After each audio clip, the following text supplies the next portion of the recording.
Water, an inorganic, transparent and odorless chemical substance that covers 70% of the known Earth's surface. It is the driving life force behind the carbon-based organisms that flourish on our Earth. It borders and separates our lands and collects and solidifies at the inner and outer regions of our flat, stationary realm. God should have sent a message to the inhabitants of Earth and been precise and told them to watch the water, to meditate on its function and natural laws, because in their time a great deception would be cast over them, like a cold shadow of an unknown, nefarious king. And maybe God did send this message in the form of a flood, but its truth was mythologized and buried, and the lie propagated in spite of it. Resting water does not curve and convex. The natural laws of a resting body of water insist that it takes the exact shape of the container it fills, and always finds and maintains a flat level. Resting water always rests flat. And watching the water when we sit at vantage points, when journeying above in planes, and before we take a sip from our drink, we must remember to never forget this law. Most of us instinctively understand the laws of water, and yet many continue their day-to-day willfully participating in the nonsensical, heliocentric hoax. But for us that know that our Earth is not a spinning planet in an infinite vacuum of space, the ones that have studied the sun diligently and realize that it is the sun that is moving and not the Earth, the ones that have plotted the illogical routes of flight paths on a globe model and concluded that the model is incorrect, the ones that know that the laws of density govern the rise and fall of objects and have studied vanishing points, the ones that have forsaken conventional telescopic lenses, pondered rainbows, sundogs, and the stars above us know that we reside within a dome firmament and there exists water above us, and the ones that understand that our entire enclosed Earth system is governed by electromagnetism, frequency, and vibration that emanates from a central magnetic North Pole. We are the ones that scratch our heads and wonder how on earth we got in this heliocentric mess in the first place. And if meditating on the stars in the water beyond our firmament long enough, and on the electromagnetism, frequencies and vibrations that make them twinkle through so many shades of vibrant colours and geometric patterns, one might perhaps, just perhaps, ask, is there something more to electromagnetism? Something that has been missed or overlooked? Something untold or hidden? Electromagnetism is a fundamental force of Earth. The electromagnetic field takes the form of a torus in which all electromagnetism, frequency and vibration flows. A toroid is a revolving surface that takes the shape of a donut. Toroidal inductors and transformers are central to generating electric energy. There are many ways in which electromagnetism can be produced. We've looked at some before. We know that a magnetic field can produce electricity. and that electricity can produce a magnetic field. It works both ways. Magnetism and electricity are inextricable. It is a dance of polarity. Electric charges either repel or attract each other. Magnetic poles attract or repel one another. For every North Pole, there is a corresponding South Pole. An electric current passing inside a wire creates a corresponding magnetic field outside of the wire. And an electric current is created in a loop of wire when it is moved toward or away from a magnetic field. Horseshoe magnets are powerful permanent magnets.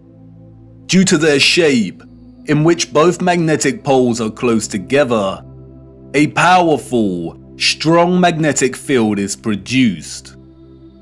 The horseshoe magnet can also function as an electromagnet. The first ever electromagnet was invented in 1824, we are told, and was in the form of a horseshoe magnet. Its power was evident from the beginning. It weighed only 200 grams, but could lift 4 kilograms of iron. The key to the horseshoe magnet's power is the placement of its poles. You can see the magnetic field here, represented by the vector lines. If you look closely, you can see the concentration of the magnetic field is greater near the poles of the magnet. Since as far back as we can remember, we have been presented with and entertained ideas of the future. Not necessarily our future as individuals, but the future of humanity, technology, and society at large. Whether it is in the form of Hollywood movies, you know the ones, the action films, the science fiction sagas, and the animated kind, or literature, music, and art exhibitions. In these we see our technology taken to its limits. Crafts fly, computers live, robots help out, holographic screens decorate every room. Cities continue to grow upward into dominating skylines. Some can teleport, and space travel is now possible and the accepted norm.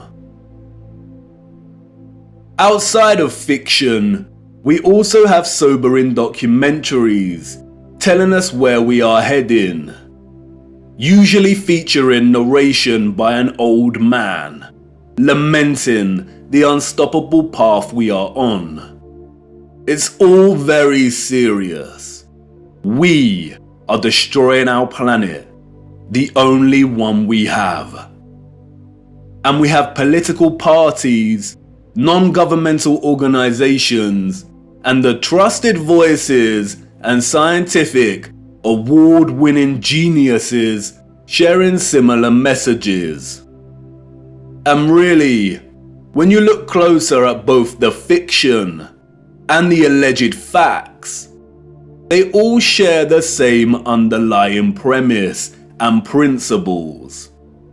We are becoming so technologically advanced that the planet we reside on is no longer enough, or can no longer sustain our activity. The advanced artificial intelligence systems, the flying crafts, the breakthroughs in cloning and medical beds mean that the natural world has suffered as a consequence. And depending on the type of genre you are entertaining, the solution is either 1. For humanity to perish as a result, perhaps destroyed by the very artificial intelligence systems it created in the first place, or perhaps by a natural, lung-choking virus that has mutated and is sweeping the earth to restore natural balance. Or 2, for humans to say goodbye to their lonely little blue ball and head off into space in search of a new home. But you see, there is no globular planet, and there is no space, and therefore all visions of the future are purely fictional, and not particularly innocent.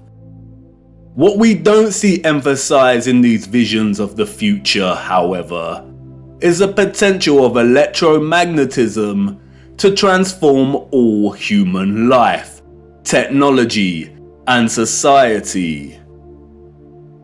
Which is strange when you consider that all life, and the Earth itself, is impossible without electromagnetism. Why wouldn't visionaries want to explore this in more detail? Could it be that they are not allowed to? Could it be that they are afraid of something? Afraid of us connecting one too many dots, perhaps? And again, horseshoe magnets can act as powerful electromagnets. If a civilization was to advance technologically through the use of electromagnetism, then the horseshoe magnet would certainly have a tremendous role to play in that development. Yes, it certainly would. And it certainly did. The horseshoe magnet. The Arc de Triomphe. Yes, one of the most powerful electromagnets ever constructed.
Welcome to the future.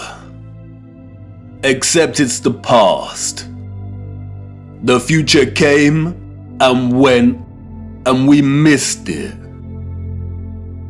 The magnificent architecture we see throughout our realm, in which the official liars and controllers of our world have termed historicist, neoclassical, Renaissance, Gothic, and so on, all belong to one whole unified civilization. A civilization so developed they had harnessed the power of electromagnetism to such a high degree that they not only built these huge structures, but also crafted them with utter finesse and beauty. A celebration of their own technological advancement. The structures were designed with the sole intention of harvesting and generating electromagnetic energy and distributing it across the world. Their cities, towns, an entire way of life ran and depended on the use of free, clean, and powerful electromagnetic energy. The energy was harnessed and collected from the ionosphere above our heads through the use of antennas, spires, domes, and towers. All the impossible structures we see today have been repurposed and rebranded by our controllers and the citizens of the 19th century. This is not a church. This is not a mosque. This is not a castle. And this is not a government building. These are generators, powerful and gargantuous. They would collect and generate the electromagnetic energy, which was then stored in huge power stations and distributed and redirected by sophisticated, advanced structures, one of which is the huge electromagnet, or what we've come to know as triumphal arches. The energy was stored in batteries and capacitors, such as towers and obelisks.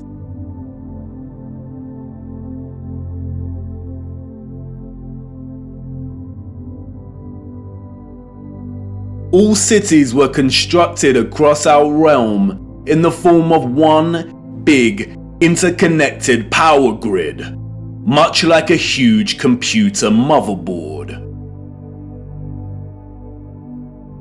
I already know what you're thinking. What? He's finally lost it. He had us with flat earth, but this is just too much. I know. The backup programming is kicking in. But before you turn away to leave and cast aside your muddy boots, let me show you how it worked. As you know, we live on a flat stationary plane. At the center is a source of magnetism at the North Pole, and directly above this is Polaris, fixed at the central and highest point of a wondrous crystalline dome firmament. Beneath the firmament, different layers of atmosphere exist at different heights. The ionosphere starts at about 30 miles above Earth. It includes a thermosphere and the mesosphere. The ionosphere is an electrical atmosphere that is ionized by the sun's electromagnetism. It also forms the inner edge of the magnetosphere. I know, a lot of big words and abstract concepts, but you are familiar with this process and have been witness to it every day for the entirety of your lives. As you can see, The vials here contain molecular gases that are present in the atmosphere above us. When an electromagnetic source, such as a Tesla coil, is applied within close proximity of these gases, the coil's magnetic field ionizes or charges these gases, and the result is phosphorescent plasma. The gases become colorized. This is why our sky is primarily blue, because the sun's electromagnetic presence ionizes the atmosphere, and the result is colored plasma.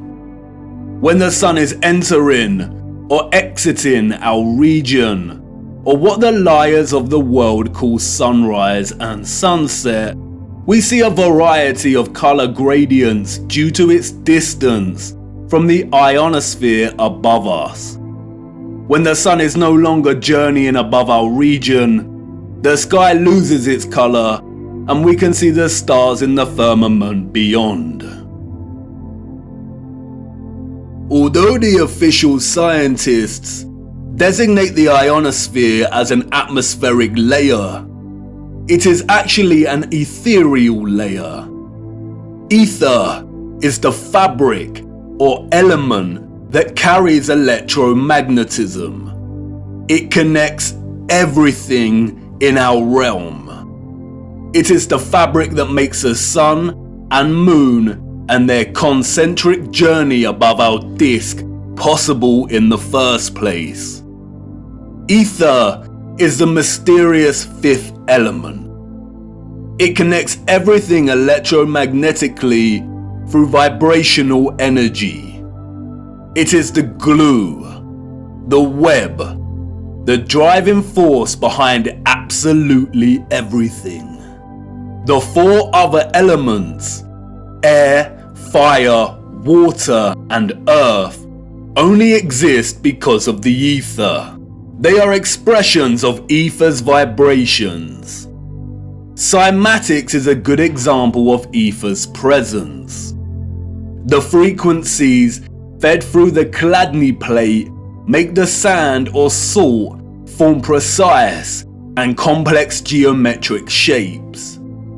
The higher the frequency, the more complex the geometric pattern.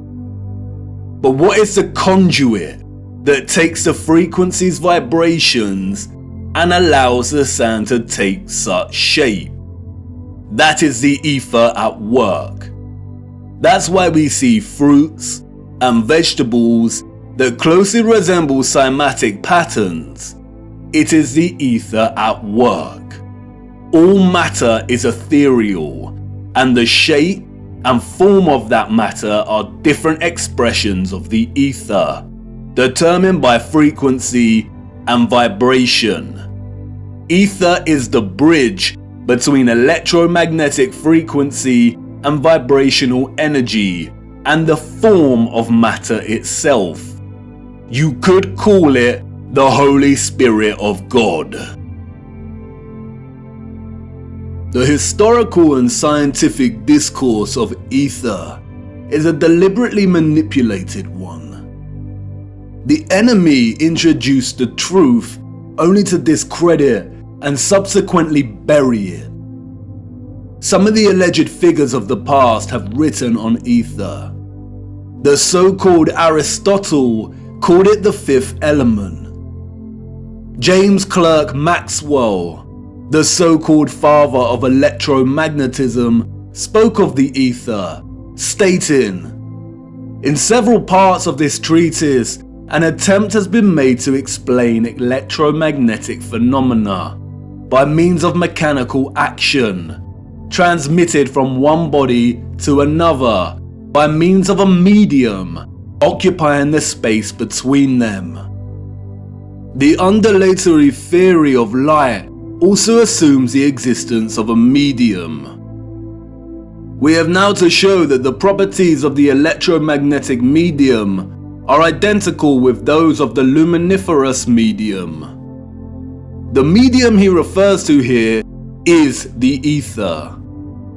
Albert Einstein and others successfully solidified the heliocentric model through fraudulent schools of scientific thought.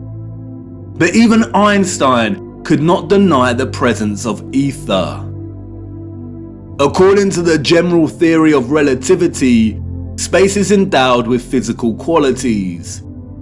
In this sense, therefore, there exists an ether.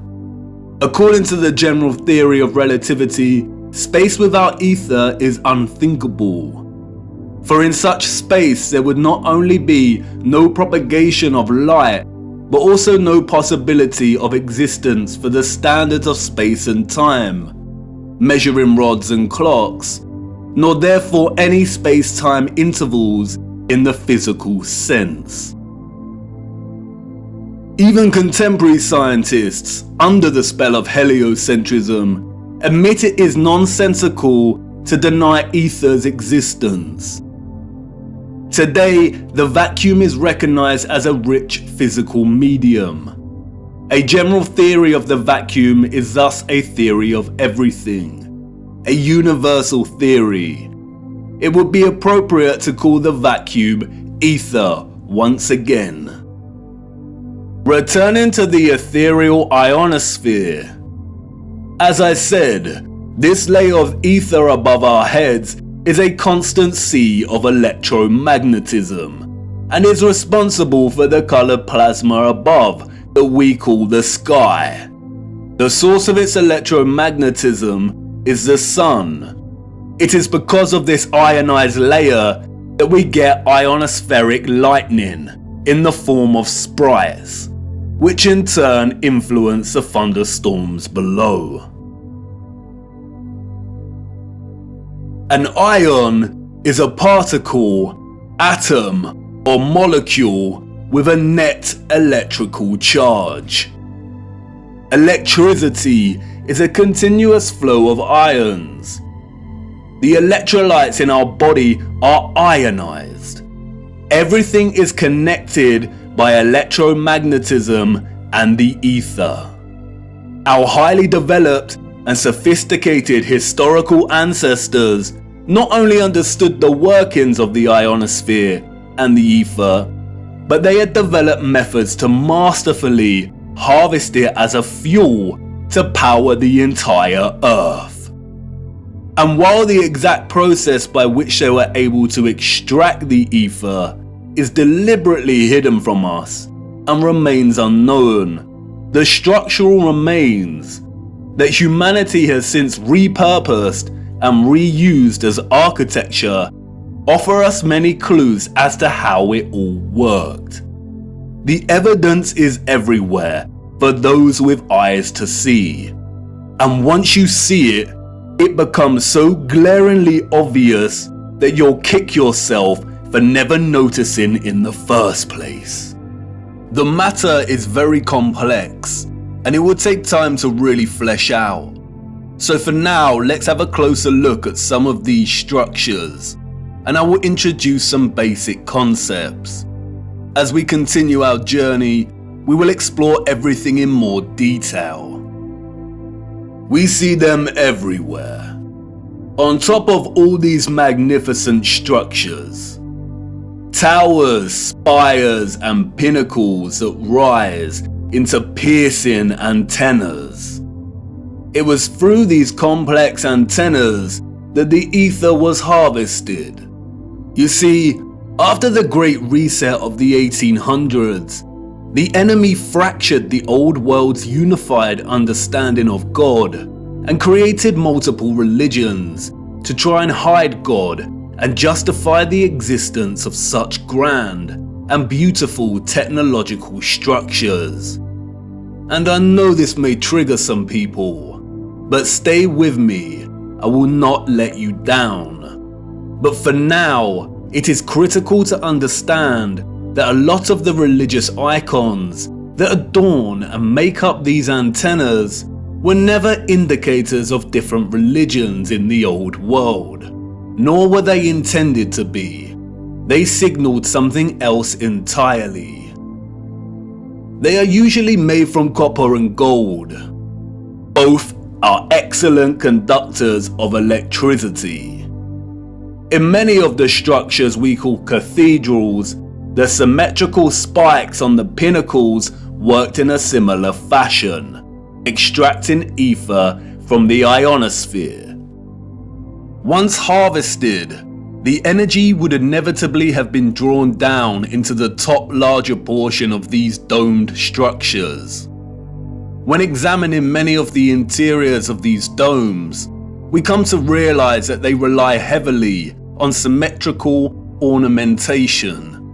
This is achieved by indentation or cavities in the masonry. In the world of electromagnetism, a cavity resonator works through symmetry to produce oscillation or vibration of energetic particles.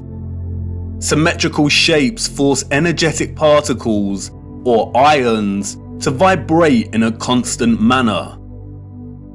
Is this why we see perfect symmetrical ornamentation within the ceiling of many domed structures? It no doubt sounds absurd, but the majority of these structures also feature a smaller type of cavity resonator, or what is more appropriately termed cavity magnetrons, that offer some clarity as to the real function of these structures. A cavity magnetron is a high-powered vacuum tube that generates microwaves using the interaction of a stream of ions with a magnetic field while in the cavity resonator. A magnetron operates through a hollowed, symmetrical vacuum.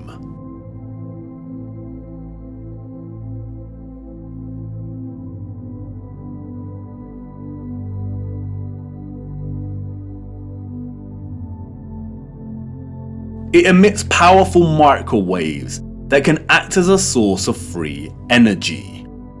If you break the symmetry or close the vacuum, it no longer functions. But can you see the resemblance?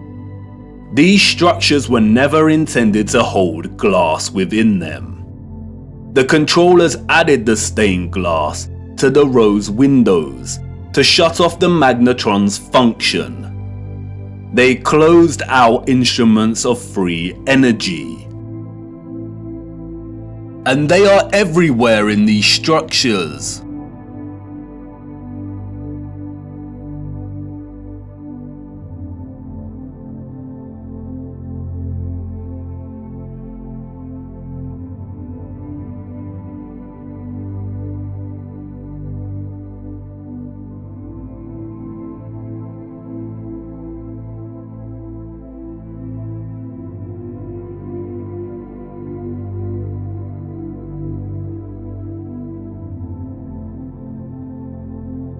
Interestingly, if you look at the geometry of entire sections of the structures themselves, then it becomes very evident that they functioned in their entirety like a cavity magnetron to generate energy.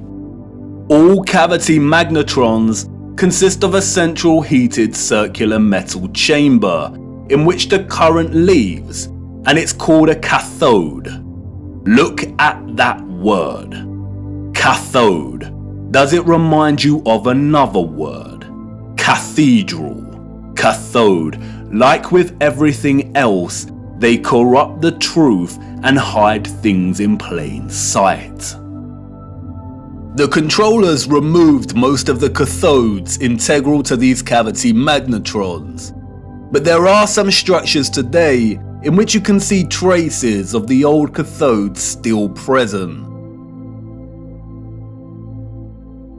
The heavy reliance on symmetry and cavities within these structures is not coincidental. The symmetrical ornamentation would have worked in a similar manner, causing the energetic particles to vibrate in a constant manner.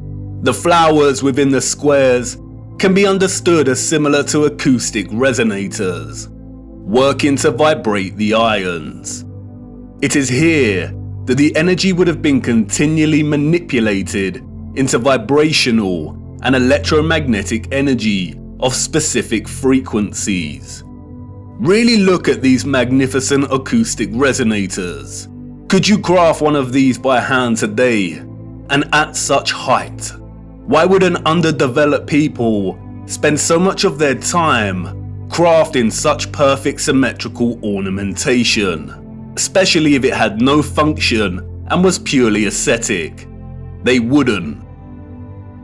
The cavity resonators and magnetrons would have had to have worked in partnership with a central engine or reactor contained within all these structures. Both resonator and reactor are interesting words.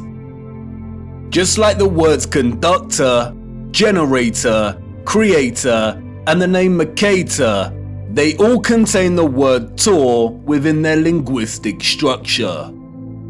They hold a linguistic memory and pay homage to the torus or toroidal field. The torus is the flow of electromagnetism. Without this flow of energy, there would be no life on Earth.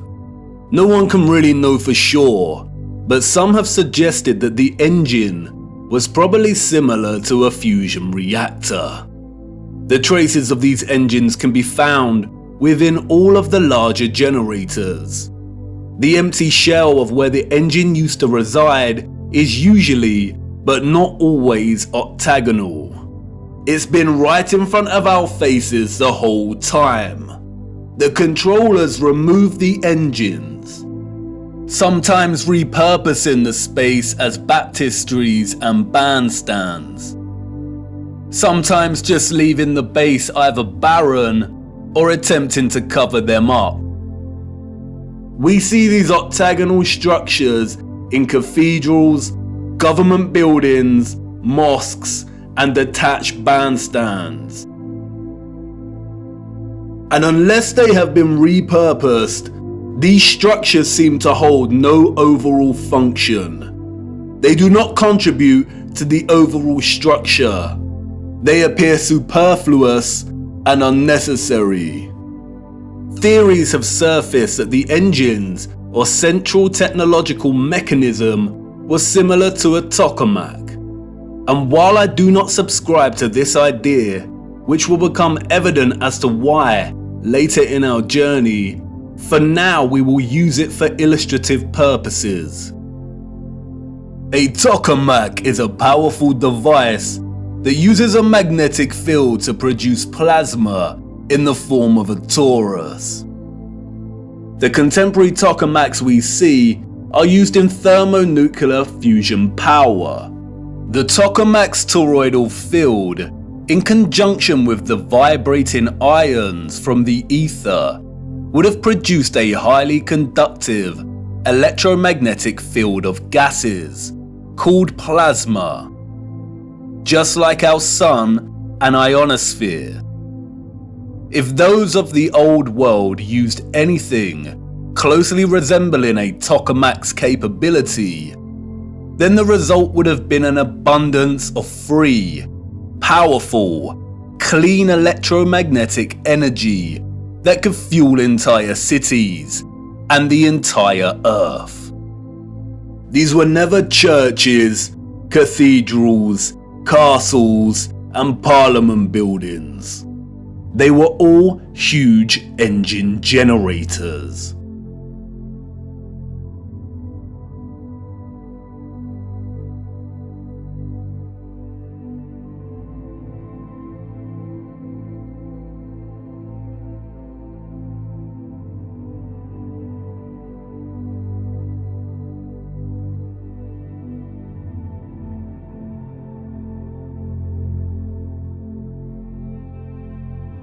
The controllers invented labels and terms such as Renaissance, Greco-Roman, and so on to describe the style of these structures. But as you can see, all these magnificent, impossible structures all share the same fundamental structural principles and design, despite location, time period, and cultures.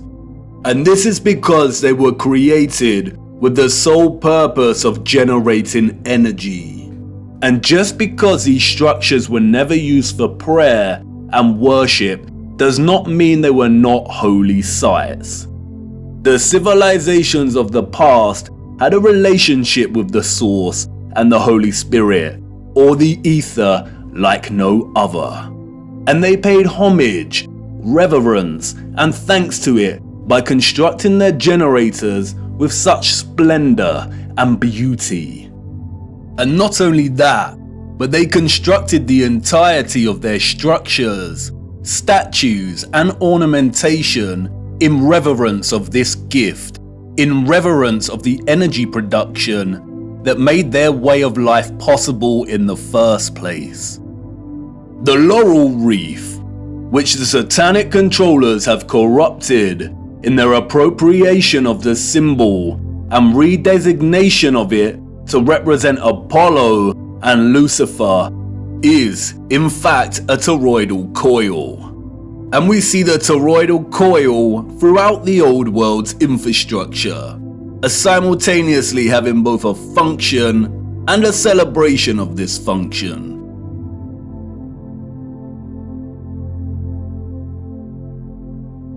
Electromagnetic coils are electrical conductors. They are used in applications where electric current interacts with a magnetic field. In devices such as generators, motors, inductors, and transformers. Most coils take the form of a toroidal coil or spiral. Wire coils are used in conjunction with a magnet to produce powerful electromagnetism. The more turns of the wire, the stronger the magnetic field. Coils generate vortexes, which in turn create an electromagnetic field. It's all one interconnected system.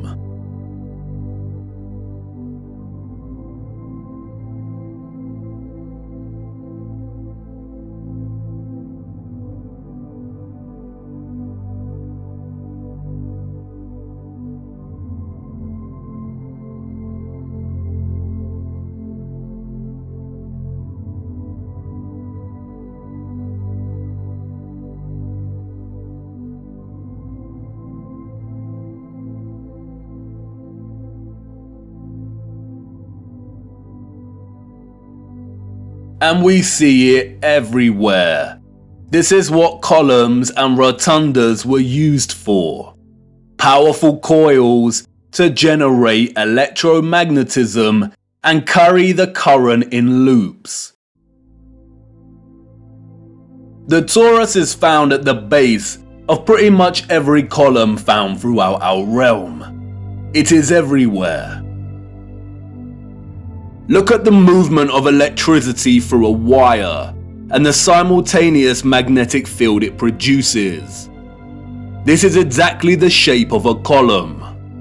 And we see this present in all of these gigantic and meticulously crafted columns.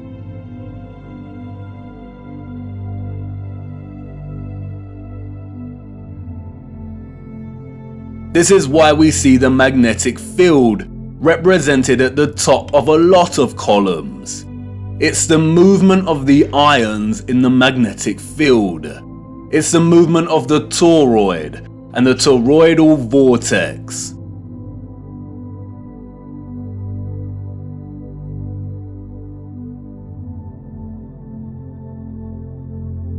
As you saw, coils of copper wire are essential in electrifying the magnet.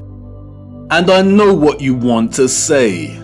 That's great, but the columns and other structures you are referring to are made of stone.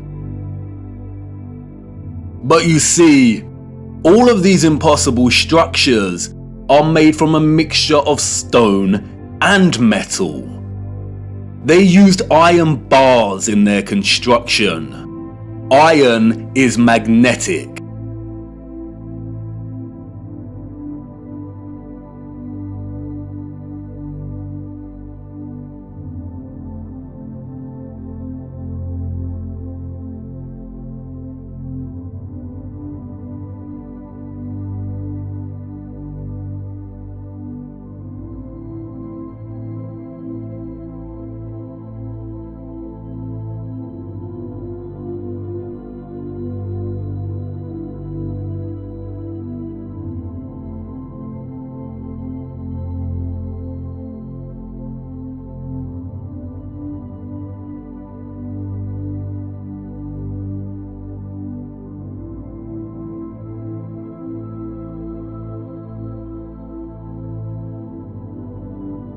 These iron rods run throughout the stone infrastructure and are complemented with copper and gold roofing.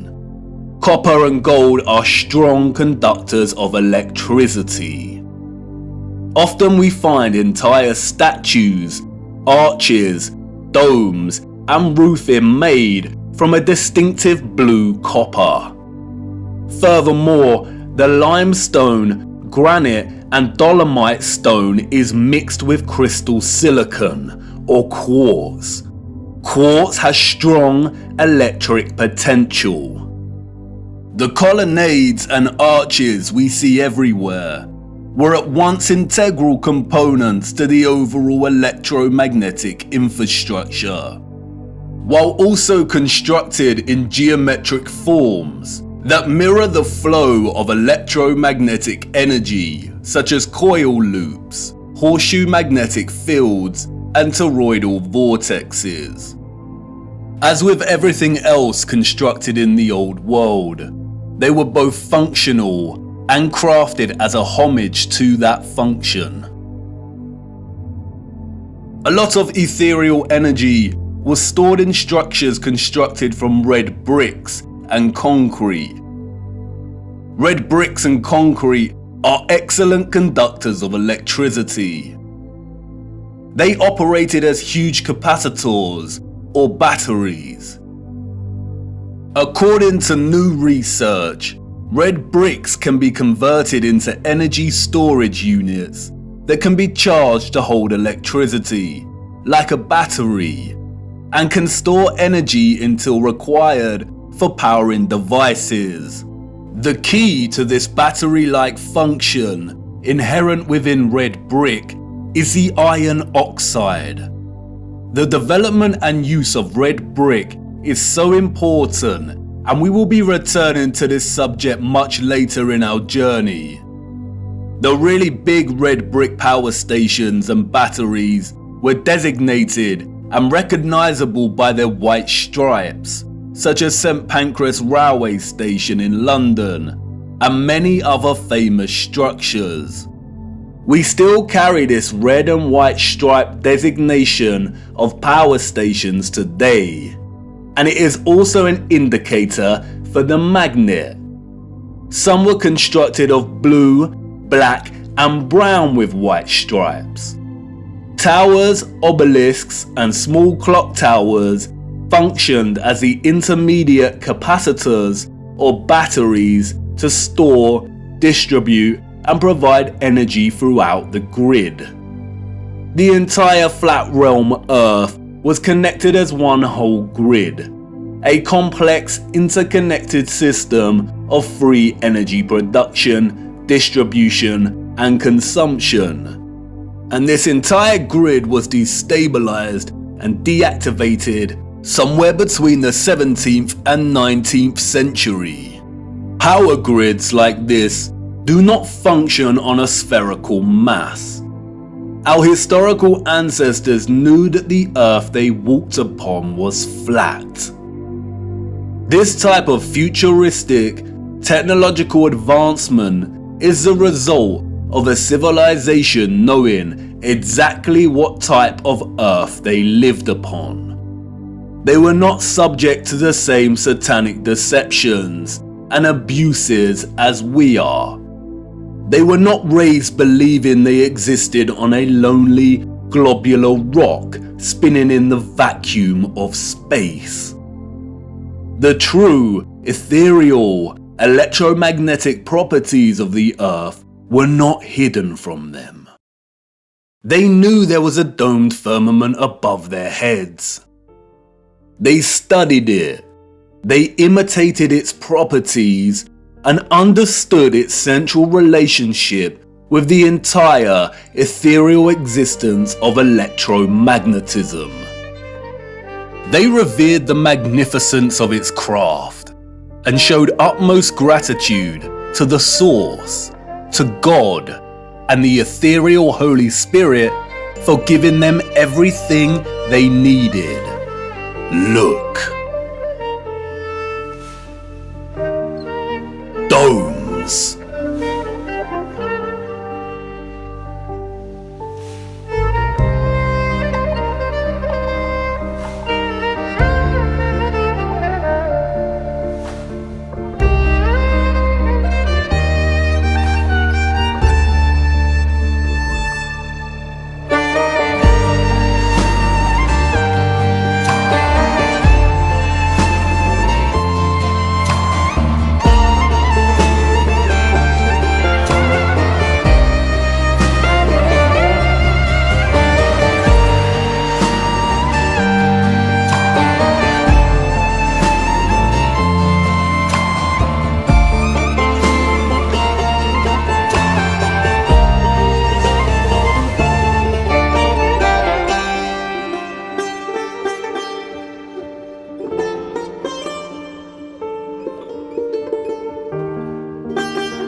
Have you seen anything as overwhelmingly exquisite as this before? How have we lived our entire lives and not seriously considered the impossibility of these structures? How have we lived our entire lives walking amongst the skeletons of the future long forgotten? I know this is all a lot to take in, and I know that the picture has not formed properly in your mind yet.